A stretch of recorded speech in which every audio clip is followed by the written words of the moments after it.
Je m'appelle Emmanuelle Brunel, je suis doctorante en sciences de l'information et de la communication au GRIPIC à la Sorbonne et je travaille sur la question des discriminations et en particulier sur tous les discours qui sont autour de la diversité de façon à en observer les reconfigurations, les transformations dans un certain nombre de discours d'organisation, publiques comme privées, et je m'intéresse également à la façon dont la notion d'intersectionnalité circule dans des discours militants ou peut être parfois repris par un certain nombre d'organisations également. Je m'appelle Rim Fetnan, je suis docteur en art et communication et je travaille sur les institutions culturelles de grande envergure comme des grandes expositions de biennale et je travaille particulièrement sur la façon dont ces institutions produisent des savoirs et des imaginaires liés à des catégories artistiques comme art non occidental par exemple, et dans le cadre de ce projet sur la notion d'intersectionnalité. Je suis Louise Barrière, je suis maîtresse de conférences en médiation culturelle à l'Université d'Aix-Marseille et je travaille sur les dispositifs de médiation et les politiques culturelles en regard notamment des questions de genre et de l'égalité femmes-hommes. On a décidé de travailler ensemble parce qu'on a constaté une réelle complémentarité scientifique entre nos approches et nos sujets de recherche. Personnellement, mes travaux se spécialisent dans les études sur la culture et les études de genre. Moi, je travaille particulièrement sur le milieu de l'art contemporain, qui est notre terrain. Et moi, j'ai une spécialité sur les questions intersectionnelles et l'analyse des discours institutionnels. Et la première fois que j'ai entendu le mot intersectionnalité, c'était donc dans le discours de militantes afroféministes. Et ensuite, j'ai essayé de m'intéresser à son retraçage dans l'espace public. On a voulu travailler avec la MSH de Bordeaux parce qu'on a, pour plusieurs raisons, moi j'ai fait ma thèse ici et donc je connais bien les lieux et le MICA qui a été aussi porteur de ce projet. Et en plus c'est un peu inédit qu'il y ait des projets jeunes chercheurs, donc on a été intéressés par cet aspect indépendant, qu'on était docteur et doctorante quand on a postulé. Et c'est ce qui nous a motivés à postuler pour ce projet. Donc le projet InterCAC, c'est un projet qui s'intéresse à la manière dont les discriminations racistes, sexistes et de classe sont prises en compte dans les discours des centres d'art contemporain en France. Les centres d'art contemporain, ce sont des lieux culturels qui interrogent les rapports entre art et société et qui se pensent et qui sont conçus à la fois comme des lieux de production et de diffusion des savoirs. On a choisi de travailler en particulier sur la circulation du concept d'intersectionnalité dans ces lieux culturels, parce que quand on travaille sur la question des discriminations, utiliser le concept d'intersectionnalité, c'était une manière de penser ces discriminations en interaction les unes avec les autres. Et en effet, il s'agit d'un concept qui est quand même très, on va dire, au goût du jour en termes de sujet de société. Il est repris assez souvent dans les médias et il est également en cours de construction dans le champ scientifique.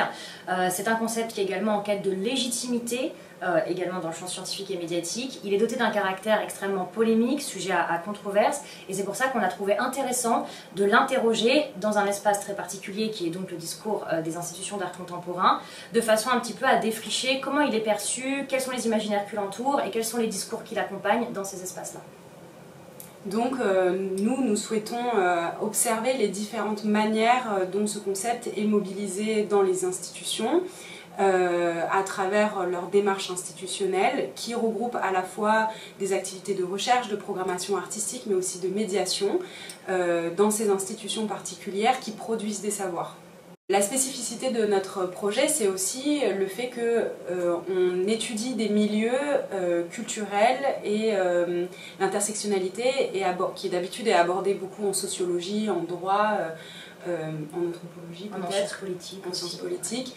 Là, elle est étudiée au sein d'une discipline qui est les sciences, que sont les sciences de l'information et de la communication, et dans des terrains culturels, et c'est ce qu'on avait envie d'apporter à la recherche.